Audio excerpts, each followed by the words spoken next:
Hey everyone, welcome to Lead Like You Mean It, people. Today we have a wonderful guest. We have Vivian. I always have problems pronouncing people's last names. So right now we have Vivian. Vivian is the owner of 701 Academy Road, LLC. It's a property management business helping landlords build organized, compliant, and profitable rental operations. She brings over 28 years of senior federal leadership experience, including serving as a director of operations at HUD and leadership roles across the United States Department of State and Social Security Administration. Vivian, welcome to Lead Like You Mean It, people. So sweet to have you. Carla, first of all, thank you so much for having me on your show. I really appreciate your interest in my leadership and transition journey. And I can't wait to share some nuggets that I've learned along the way with you and your followers. I really appreciate your time. This is so exciting for me too, because I get to chat with you again. I always love our conversations and getting to know one another. So yeah. Great. So all the viewers like for you to share where you're tuning in from. We appreciate that, and we'll give you a shout out. So Vivian, let's start off. Both of us work for the federal government, and both of us are no longer working for the federal government. Isn't that something? Isn't that something? I know. So I will say this also, Vivian. I say this to everyone. So we have questions. Connie, our producer, she does a great job of providing the questions. We may get through all of them. We may not. That's okay. All right. So let's start. We're here to have fun. Yeah, that's right. So you spent nearly 3 decades in the federal leadership. What was the moment you knew it was time to transition into entrepreneurship? For me, it was family responsibilities. So I have right now, she's a 16 years old, and a 10-year-old. So I have 2 girls. So I transitioned out of the federal government last year. The position I was the director of operations in the Office of Field Operations at Housing and Urban Development. And I was living in Baltimore and commuting into DC. And that,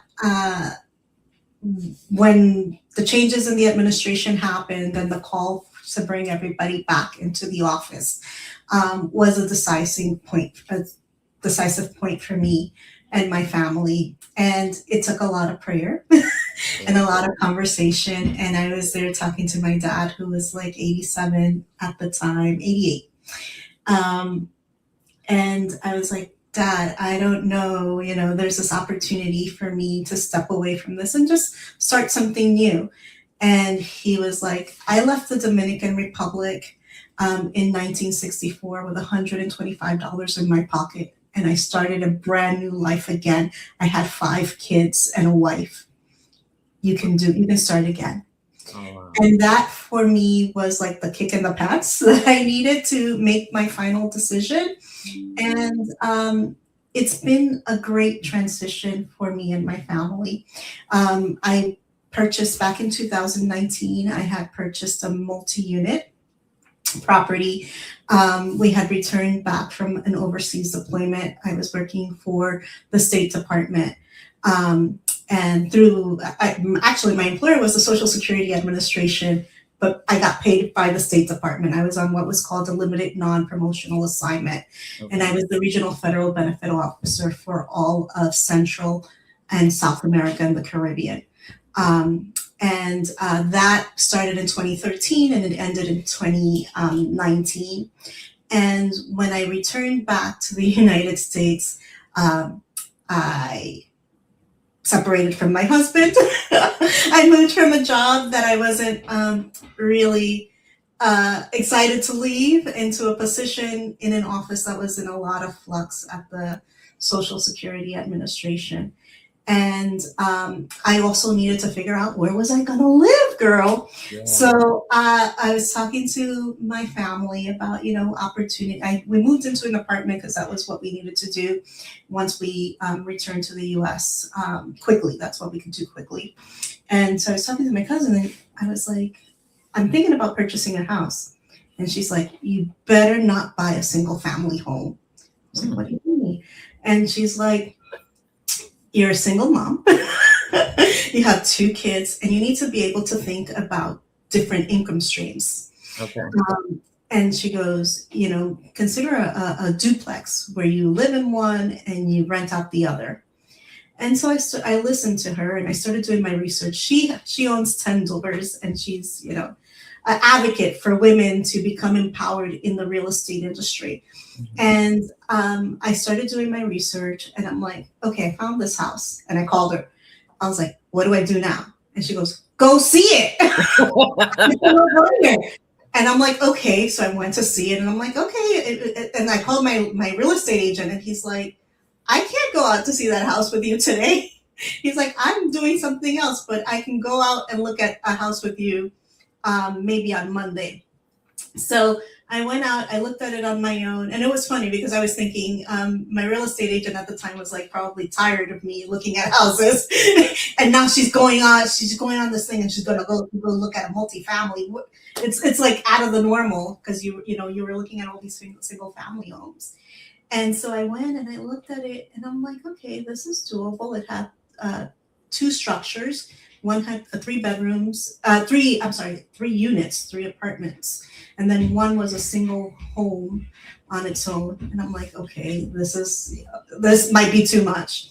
So I call her back, and she's like, you can do this. Mm-hmm. She's like, is it within your budget? I was like, yeah.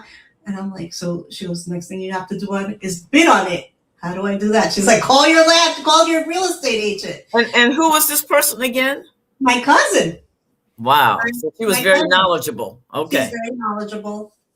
And she has done this several times already. And so I went and I called my real estate agent. I'm like, I want to put a bid on it. And he's like, okay, we'll go see it Monday. We went to see it Monday, and he comes back and he says, wow, you did good. That has a lot of potential. And I'm like, okay. Right. Good. So off the bat, I was able to secure not a duplex, but a fourplex. And I began managing that on my own. So since 2019 to the present, I manage 4 doors of my own. So what does that look like visually? Now, I know what a duplex looks like, but what are you talking about, a fourplex? It's four apartments. So I have 2 1-bedroom apartments, mm-hmm. and 1 2-bedroom apartment in a single structure. Gotcha. And then I have a 3-bedroom apartment in another structure. Okay. So, and they're on the same lot. So it's very weird. It's a lot with 2 buildings on it.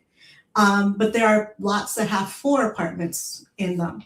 Mm-hmm. And you can use your traditional FHA or conventional loan to purchase these. Okay. So I took advantage of that because I was going to live in one of them at the time. So I purchased the home. I lived in I call it the cottage house because it's a smaller house with the 3 bedrooms off of the side on the property. So we moved into the cottage house there in 2020. In February of 2020. Oh, COVID. And I was like, we can live here. It's small enough, and we never spend enough time at home. So I was like, it's comfortable enough for us, for me and the 2 girls. COVID hit, and at that time it was a 2-bedroom house. I've expanded it since, and I was like, oh my God. I can't live here. This is driving me crazy. It's like, so now I'm homeschooling because my little one was in kindergarten at the time. And I have the preteen who's doing 6th grade from home. And then I have to work. So I was like, this is not working for us. But it turned out to be okay. we made it through COVID, but then my dad moved from the Dominican Republic to New Wow. York City, and things happened where family dynamics occurred, and he started to live alone in New York City. When he moved to New York City, he was living with my sister, but she lost her eyesight, and he had to live alone there for a while.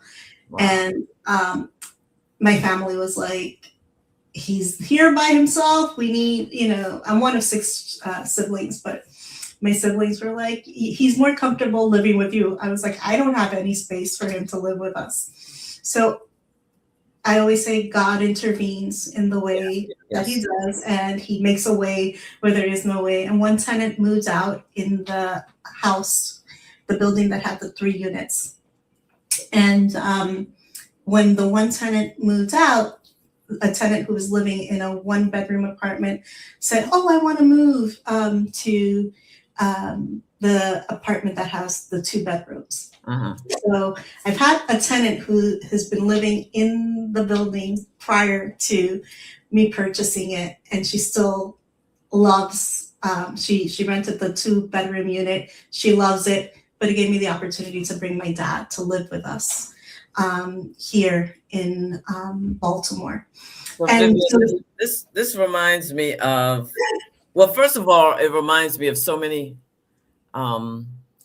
women who have taken in a parent while they're either working or building a business. Yep. And then in your case, you're still raising 2 precious little ones at the time. Yep. So what did that do for you mentally? I have my dad, whom I'm sure you love, love, love. But what did that do for you mentally? Because now you have to take care of 2 precious ones, and then you also have to take care of, in a sense, I'm sure your dad was still independent at the time, but you also have to be mindful of him while you're still building a business. Well, at that time, I was still I had not transitioned from the Fed.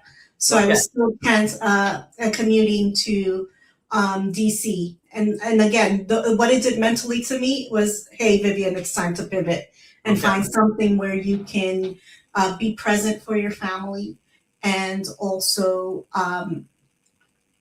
have peace of mind, right? Because being in DC and having an aging parent in Baltimore and 2 kids and trying to figure out how to get them and how to get to the train station, girl, every time I got to the train, the guy would be, the conductor would be like, if you would just get here 5 minutes earlier, you wouldn't have to run to hop on the train. And I'm like, dude, I am like on a Swiss time piece. I get here 1 minute before, because that's the only opportunity I have to drop off the kid at school and, drive here the 2 or 3 minutes that takes me from the school to get here to hop on the train. So I am so grateful for you just holding that door, that extra 2 minutes as I'm like hobbling down the road to get on the train. Because what it took for you to get there was something. Now, okay, let's talk about on the train, because I rode the subway, from Maryland through DC to Virginia for 11 years. I'm going to ask the same question. What did it do for you mentally while you were on that train? Girl, it was painful, right? So, I had always chased the promotions, and I chased the promotion to HUD. Uh-huh. So it was like, whoa. What did you do? Because I live 5 minutes away from my office at Social Security, right? Mm-hmm. So that was also and then again, I during the pandemic only had to do it a couple of times a week. But when it became something that you had to do every day of the week, it was very mentally challenging. And it was even more difficult, Carla, because I had my little one was always worried about when are you getting home? Because I would get home at 7 o'clock at night. And that took a toll on me as a parent. I'm like, because again, I'm the only parent she has, right? Yeah. And she's like, where are you? Like, you haven't showed up. Like, so she would get by 6:45, and if the train, and like always, the train is delayed. Mm-hmm. I don't know if you've ever had to take the MARC, it never ran on time.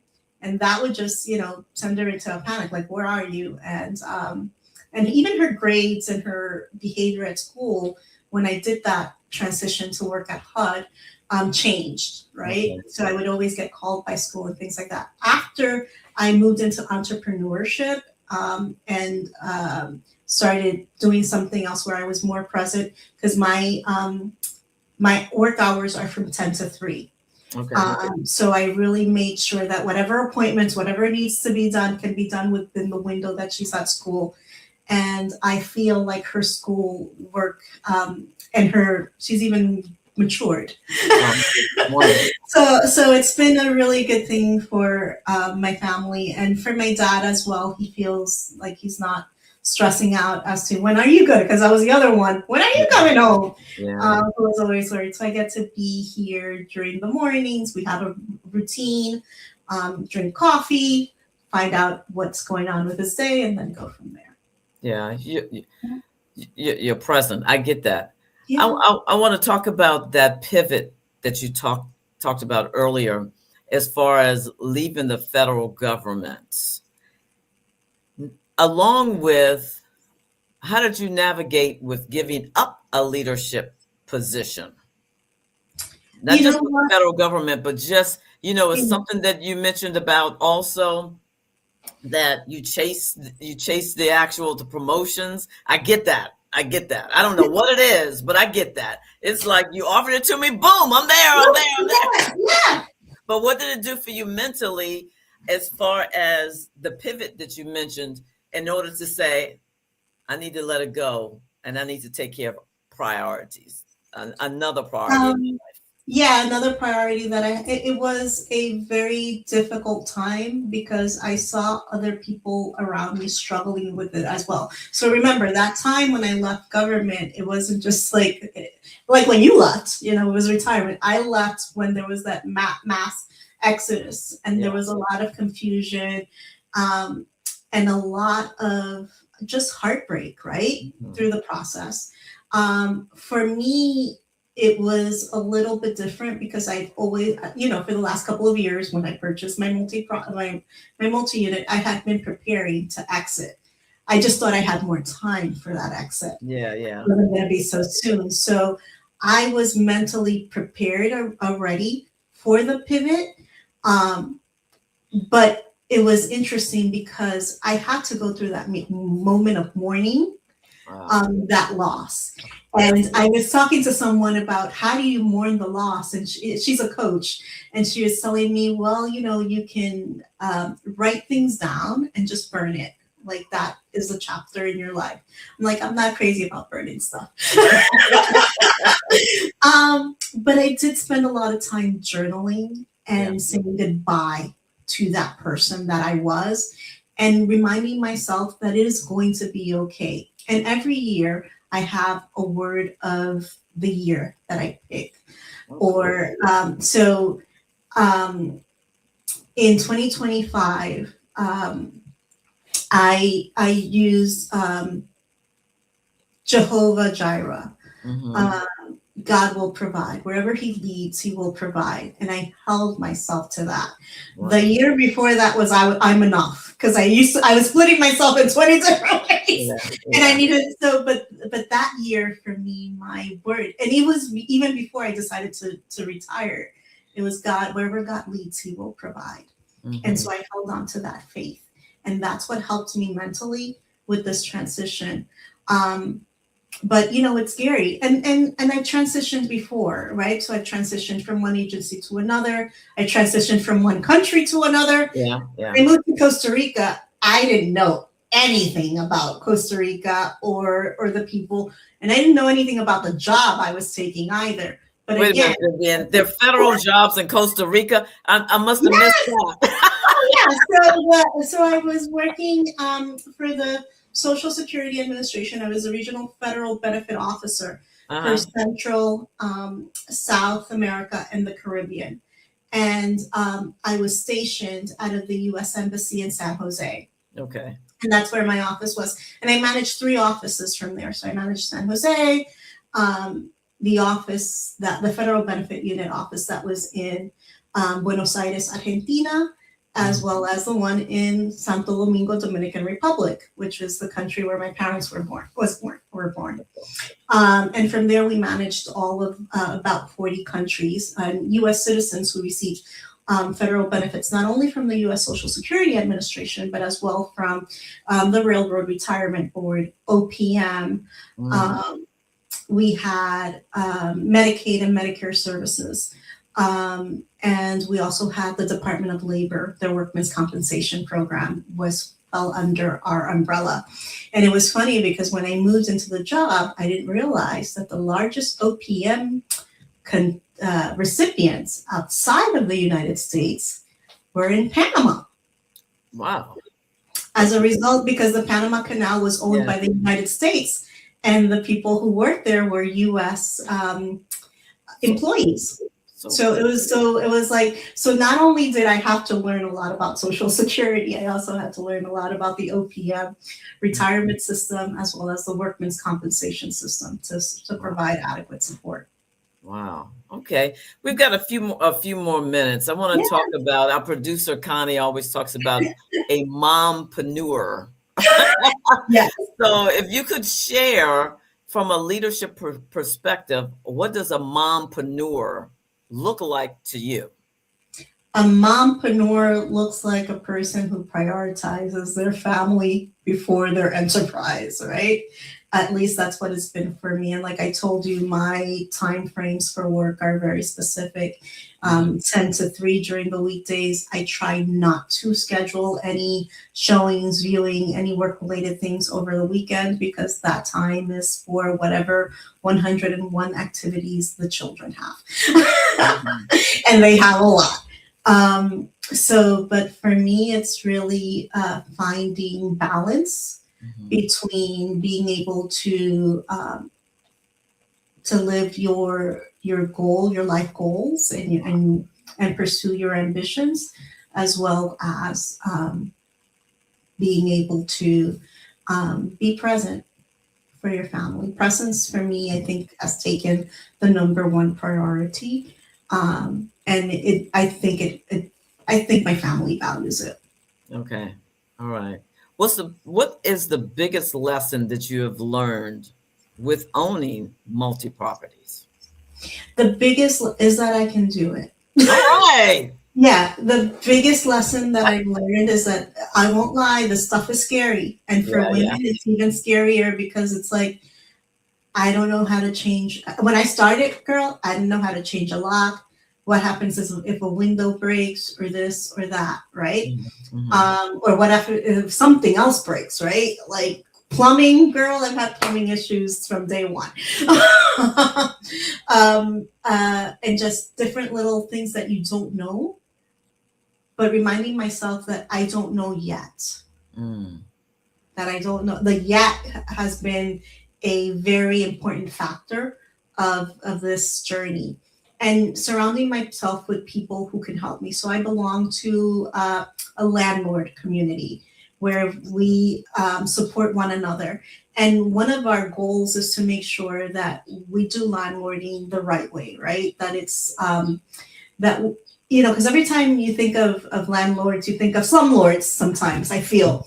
But I want to make sure that, that I participate and I work with people, and I surround myself with people who are dedicated to providing quality housing and services to others. And one of the things that I learned throughout my journey in the federal government was customer service. If you knew me, you knew two things about me. One, I was customer oriented, even as whether it was dealing with face-to-face public or dealing with executives.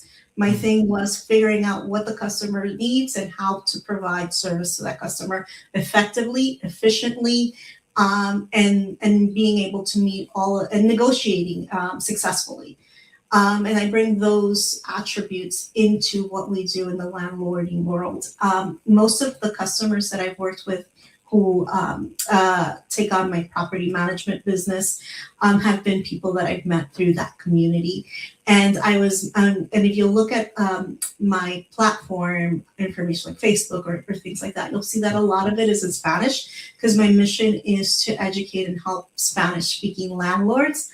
Although a lot of my recent customers have been English speaking landlords who service Spanish language communities and need some kind of assistance with that and navigating that. And that has also brought me a lot of pleasure because I get to serve within my community. I get to use my language skills. And I always laugh because people are like, okay, when I was in federal government, like, like when does your Spanish stop being like when does your second language stop being unnecessary? Is it at grade 11? Is it at grade 12? Because as you move up the grades, you go into leadership positions. And I was like, I managed to use my language skills up to my grade 14 because I was working overseas in a serving a predominantly Spanish speaking community. Well, although I would always argue that those Caribbean islands, most of them speak English. So they do. I've been to a few of them. They do.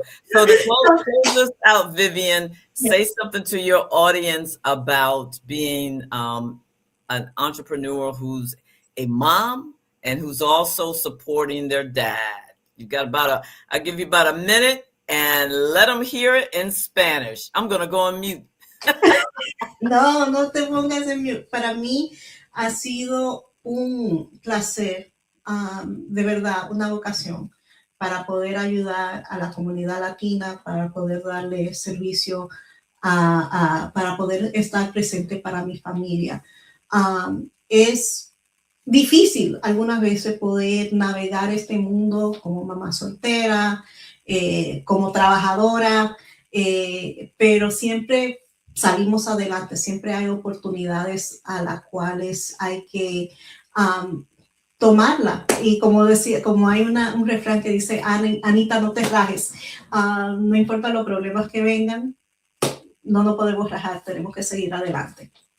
So I basically said that, there is an adage that says just like, Anita, don't break down. It's just it was a Spanish novela, but basically it means, that whatever comes your way, just keep going. Just do not, just keep moving forward, have faith and just, things will work out. I feel that wherever I go, it's because God has led me there and I have a purpose of being there.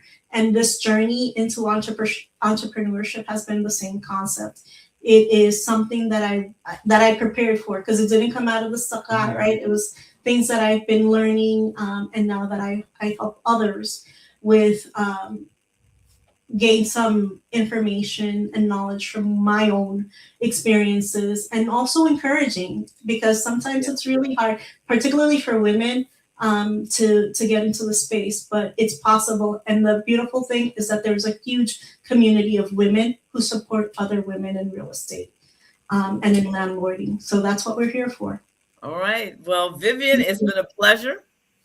Thank you for sharing with us. Thank you for talking to us about your journey from federal service into, owning your own business as far as providing housing for people, and also just the community who supported you with purchasing, the properties, and also the community that you're in, supporting your dad. I'm always for somebody taking care of their parent because it's a pleasure to take care of your parent. It could be hard, but it's also a pleasure. And it was my second time doing it. It has been. It's been very rewarding. Taking care of your two precious sweet ones. So thank you for this time. I appreciate it.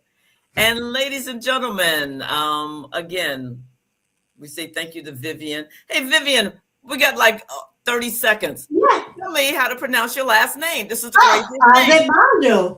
Adebayo. Yeah. Okay. Yeah. Thank you. You're welcome. Thank you, Carla. Bye. You. Next, we'll see you again in 2 weeks on Lead Like You Mean It, people. Thank you for the entrepreneurship that she shared. All right, folks, we're out. We'll see you in 2 weeks.